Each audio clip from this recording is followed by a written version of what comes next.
Make this Christmas memorable with Goat Guns.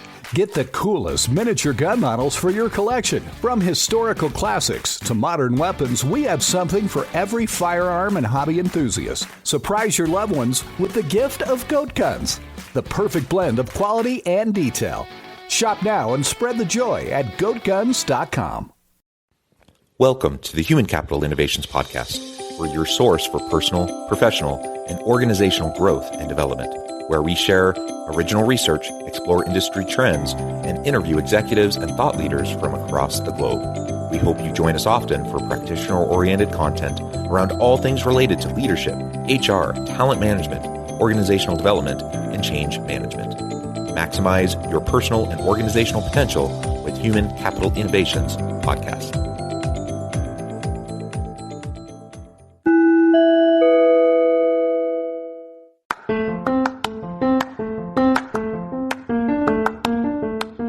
You enjoy the Human Capital Innovations Podcast? Enjoy ad-free listening by going to the Patreon page, and please consider contributing even at the producer or sponsorship level. And please leave a review. Thank you for your support.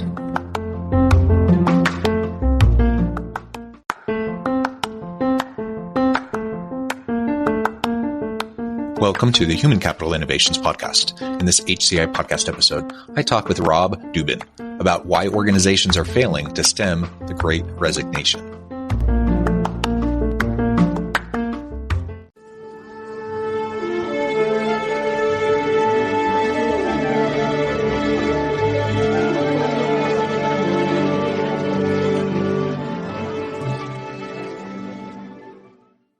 Rob Dubin, welcome to the Human Capital Innovations Podcast. Well, thanks. I'm glad to be here with you, John. It's a pleasure to be with you. You're joining us from Colorado. I am south of Salt Lake City in Utah. And today we're going to be talking about the Great Resignation, the Great Reevaluation, the Great Reawakening, all these different terms that people have been using to describe the current situation that we're in with a tight labor market, organizations struggling to really get good people, and frankly, the mass exodus of people from their current or previous organizations moving to other opportunities. So we're going to be exploring all of that and really what organizations are failing to do to keep, to attract and keep good people, and really what they should be doing more proactively in response to the Great Resignation. As we get started, I wanted to share Rob's bio with everybody. Rob Dubin helps HR departments struggling with the Great Resignation keep key employees by showing burned out workers how to tap into happier life so they can reap engaging careers and fulfilling lives. After a 20-year career as a filmmaker working around the world for the TV networks and Fortune 500 clients, at age 42, he changed course. He and his wife sold their home, bought a sailboat, and spent the next 17 years sailing around the world studying human happiness and fulfillment. They believe that the questions they asked and the fulfillment they sought and found parallel what millions are seeking in our post-COVID world. I really love that. I'm just super fascinated by this whole idea of sailing around the world for 17 years. That just seems so appealing. So we can even touch on that a bit. But anything else you would like to share with me or my listeners by way of your background, personal context before we dive on in? No, that's all good. I think you did a good recap of my 60-something years. Longtime listeners of the podcast know I bring it up from time to time. I really love this idea of minimalism, tiny houses, the idea of like getting an RV or a Sprinter van and traveling around the US and just living simply and going anywhere you want is super appealing to me. And you did that, but kind of like on steroids, because you did it on a sailboat and did it for 17 years. So tell us just a little bit about why you did that, kind of what drove you that direction. And then we can get into some of those other components around meaning, fulfillment, and seeking joy and happiness in life, and what that might mean for organizations trying to attract and retain good people right now. Well, when I was a young child, or not a child, I guess in my teens, I read a National Geographic story about a young boy a few years older than me who had sailed around the world. And I always liked that idea. It just appealed to me, the travel and the freedom of it. And I was lucky in my teens. I knew what I wanted to do. I wanted to become a filmmaker and a communicator. And I went from high school directly to film school, and from film school directly to starting my own business. And I was living my purpose, and I got to travel all over the world and do all kinds of wonderful films. And I did it for 20 years, and I loved it for 19 and a half of those years. And when I stopped loving it, I stopped doing it. And that's something that most people don't do when they get to that point. If they do get to that point in their career, they, they're tied in and they locked in and they have all these reasons they should just buckle down and stick with something they don't love doing. And in some jobs, I suppose you can still be productive. It's hard to be in a creative field if you don't really feel the fire for it anymore.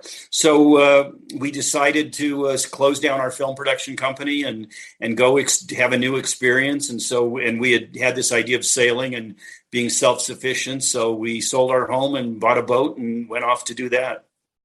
Super fascinating. And we all have those moments in life where we take time to pause and really consider what we're doing, if it seems to align with where we're at today. And like you said, for 19 and a half of those years, it worked great for you. It fit well for you.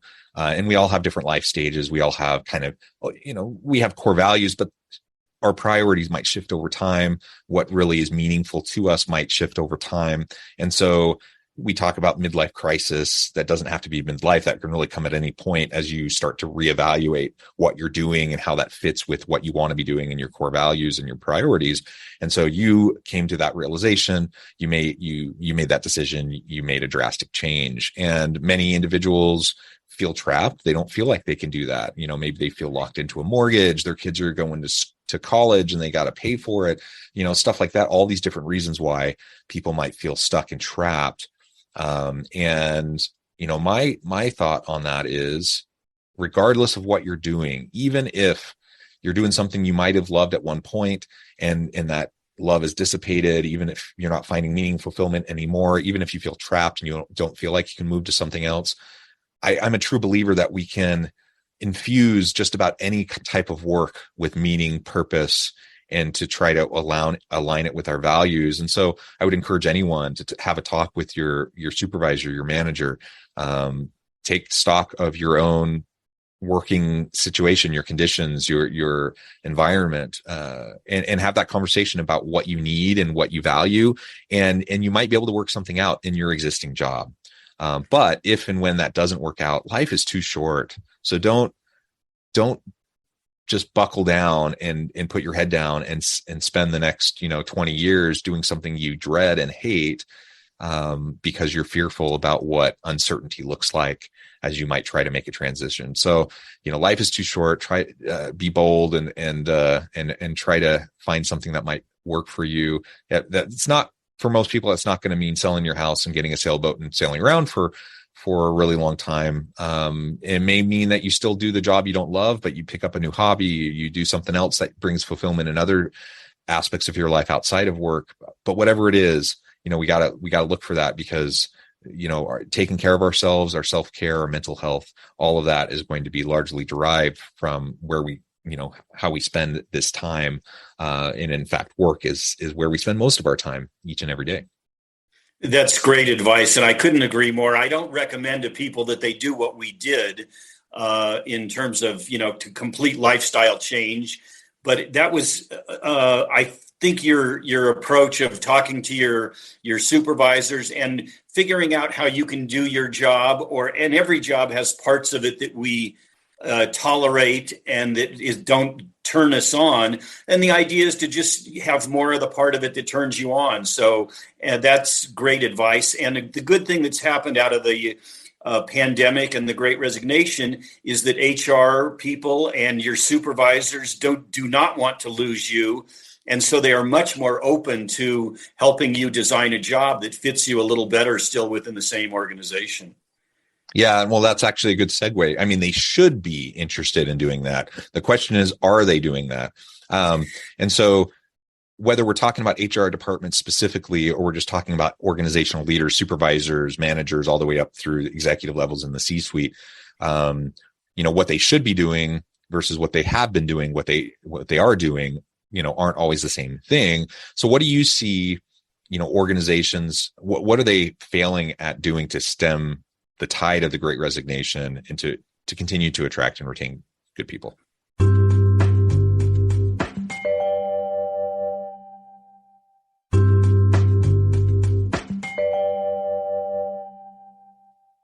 Right. Well, let me address just something you just said, and then I'll segue into the answer to your question. Human beings in general resist change, and we change when we get enough pain. So the HR department feels the pain first because they're getting all these requests to fill jobs that they can't fill.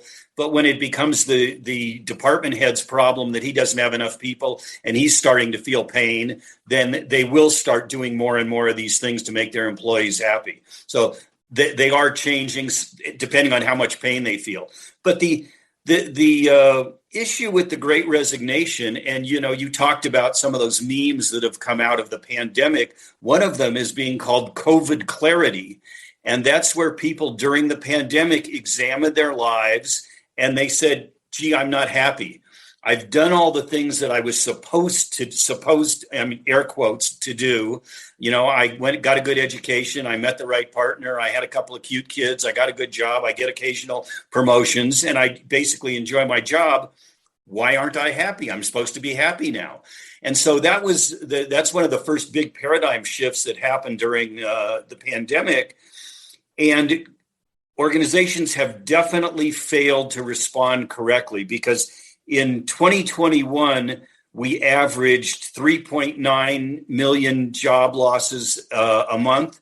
And now, a year and a half later, we're at 4.5 million, and it's holding at 4.5 all through 2022. So all those podcasts and articles and everything everybody's read about better benefits and more compensation and all those traditional things that worked clearly are not working. So that's the first thing that HR and C-suite needs to recognize is what used to work and what you've been doing in the last 18 months is failing. And obviously, the definition of insanity is to keep doing the same thing and expect a different result. So they have to change. And so my solution, and I teach happiness, and part of my study of happiness had to do with our years about out sailing, but the positive psychology and the science side, which you probably know, is that there's two parts of happiness. There's hedonic happiness, which makes us feel good in the moment. And then there's eudaimonic happiness, which is that life purpose and meaning, which makes us really feel happy long-term and a much deeper happiness. So, and then the third little piece of the science of happiness is that the circumstances of our life, our salary, our financial circumstances, our health, and our career really only account for about 10% of our happiness. So when a company institutes the massage benefit or the health club benefit or Taco Tuesdays, first of all, half of your people don't like tacos, so you miss them.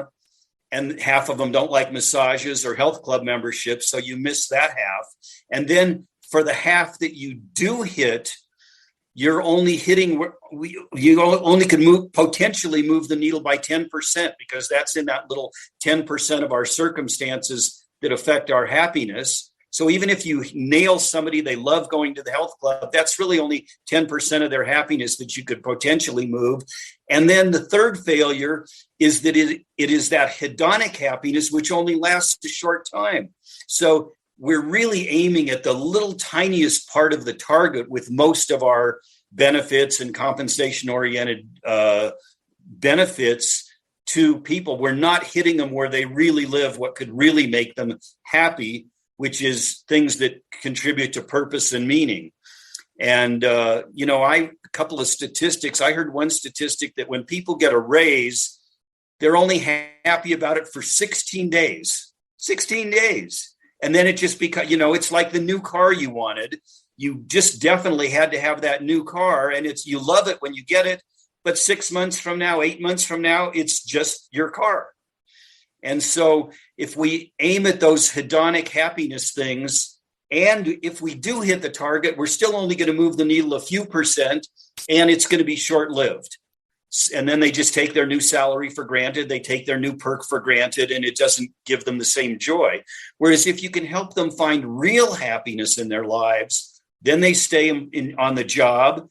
And that eudaimonic happiness leads to resilience and optimism. and a different way of thinking. The experience of our lives is not what happens to us. It's how we think about what happens to us.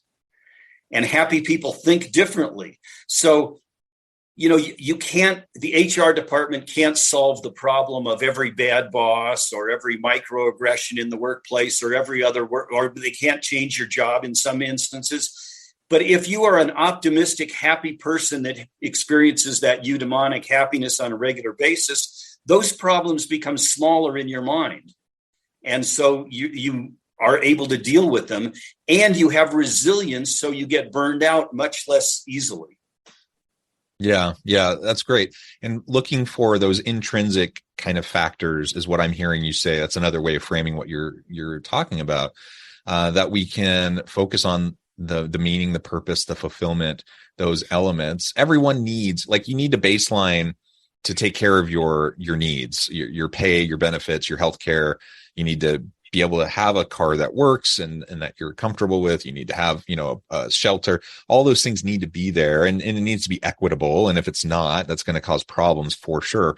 But if you're really looking for ways to engage your people in an ongoing way, you have to design work that is meaningful, fulfilling, has purpose, and allows them to grow and develop. And if you're not doing that, then ultimately people are, what we've seen over the last couple of years is more and more people are willing to, maybe in the past they would say, I'm just going to stick it out until I get to retirement or whatever. But now they're just saying, life is too short. I want to move on to something else that makes more sense for me and my family. And sometimes that means a new job with a new company. Sometimes that means, gig work, or just doing something that's more flexible, or completely recontextualizing their priorities, to the point where they're like, I'm going to sell my house and I'm going to, get a sailboat or a Sprinter van, and I'm going to do that instead. And, there's 1,000 different ways people can design their lives, but ultimately we as human beings, we want meaning and purpose, and we want fulfillment, and we have to find ways to embed that in our lives. Otherwise we're, if our work, which takes up the vast majority of our waking hours, if that's not providing it, for a lot of people, that's going to lead them away from their current job.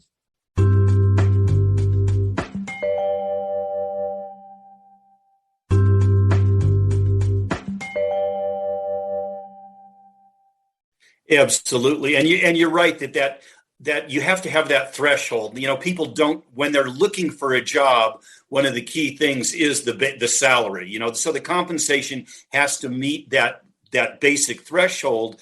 But a couple of different statistics, one of them that I'm aware of is that one survey, and I don't remember the exact age of the people, but it said younger workers, 76% of them were willing to take a pay cut to work at a job that had meaning for them.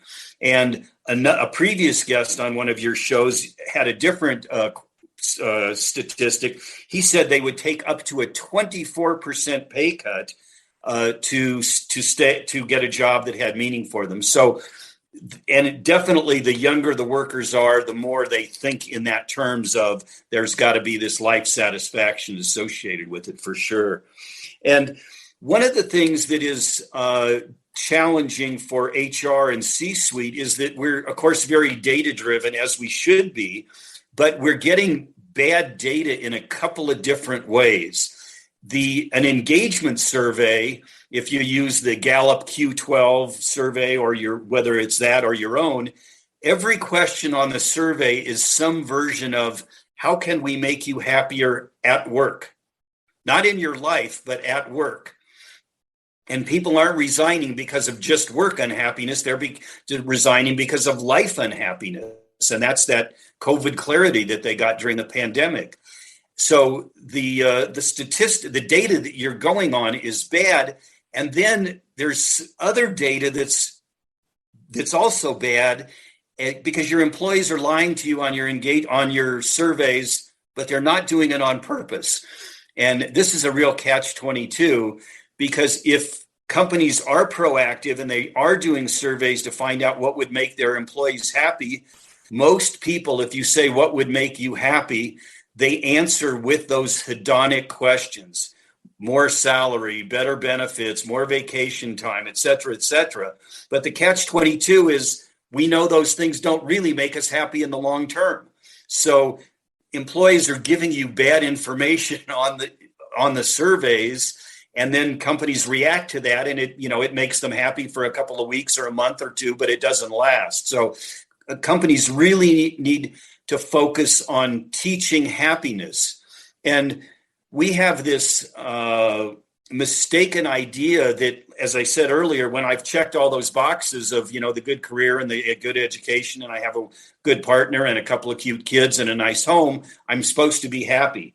And during the pandemic, as I said, people found out that didn't work for them. They're not happy and they don't know why. Well, if you think about anything you're good at, John, if you play a musical instrument, or if you're a skier or a mountain biker, or some sport you do, or a craft you do, or your job, everything you're good at in life, you probably got some instruction in it and then practiced and practiced and practiced until you got good at it. Why do we think happiness should be any different? And it's really something that needs to be taught. So Harvard University has had a happiness studies course for only a couple dozen years, and it's already the most popular course in the history of Harvard University. So we think it's not something we should study and be taught and learn, but in fact it is, just like everything else. The Harvard happiness course, that one is just really fascinating to me. I do a lot of research in the space of worker engagement, satisfaction, and even life satisfaction, to your point, and holistically being able to take a look at this. It's something that organizations need to do better at, and it's something that individuals are just striving for. It's in part a sad reality, that everyone always wants meaning, fulfillment, happiness, purpose in their lives, and depression, anxiety. These things are not new. These have been a struggle for many people for a long, long time.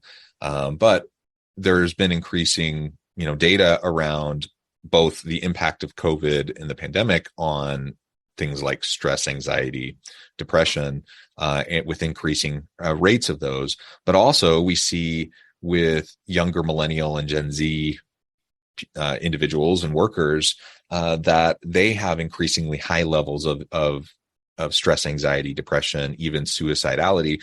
And it's heartbreaking. It's really sad. And so this is a systemic societal issue and problem that we need to try to figure out how to address, because people just, they're floundering for meaning, purpose, and fulfillment. And if we can provide that in the workplace with our jobs, if we can design jobs that are providing that for people, that's going to meet a huge need for especially the younger workforce, but for everybody. And it's going to help them. It's going to help the organization because you're going to have good people, and it's going to help society at large. So, ultimately, this is the kind of paradigm shift we need to go through as leaders within organizations. How are we going to make sure that we're addressing these types of needs so that people can have a more holistically happy, joyful life? And that doesn't mean being happy or fulfilled doesn't mean that everything's always wonderful. It doesn't mean that you never have frustration, setbacks, disappointments. It doesn't mean that you're never free of stress or anxiety or depression or those things. All of that is just a part of the human condition. We all experience that. It doesn't matter how idyllic, and how privileged your circumstances are, you're still going to feel those things. That's just part of the range of human emotions, and circumstance will influence that. But ultimately, we also, we can create better environments where people have a greater likelihood of discovering and finding and creating opportunities for them to feel joy and meaning, fulfillment, purpose, and happiness on a consistent basis. Recognizing again that there's going to be the natural ups and downs. Everyone has mood changes and adjustments, and all of that's just normal. But we need to have that paradigm shift in order for organizations to get good people and to help our people thrive and really achieve their, reach their maximum potential. Rob, this has just been a really fun conversation. We've only scratched the surface. There's so much more to go dig into here. But hopefully this has given people something to think about, not just for your own life, but for, as you're trying to create better environments and circumstances for your people. Rob, before we wrap up for today, I just wanted to give you a chance to share with listeners how they can connect with you, find out more about your work, and then give us a final word on the topic for today. People can connect with me through my website. It's just my name, robdubin.com. And I think the final word is that the silver lining in the pandemic is that millions of people are looking for their own happiness, and I think they will find it. And it starts with making the decision that you are worth being happy, that your life is worth making yourself happy. I think that's the main purpose we're here for. So I think people can make a decision that they want to be happy, and then they can find avenues, my teachings, other people's teachings online on how to get there. Thank you so much. I encourage listeners to reach out, get connected, find out more about what Rob and his team can do for you. And as always, I hope everyone can stay healthy and safe, that you can find meaning and purpose at work each and every day. And I hope you all have a great week. Do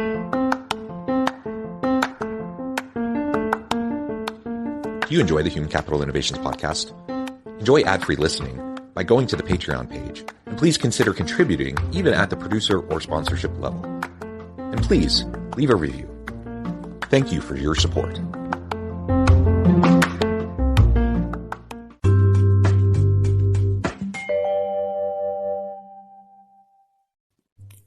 Thanks again for joining us for this episode of the Human Capital Innovations Podcast. I hope you stay healthy and safe and that you have a great week. Make this Christmas memorable with Goat Guns. Get the coolest miniature gun models for your collection. From historical classics to modern weapons, we have something for every firearm and hobby enthusiast. Surprise your loved ones with the gift of Goat Guns, the perfect blend of quality and detail. Shop now and spread the joy at goatguns.com.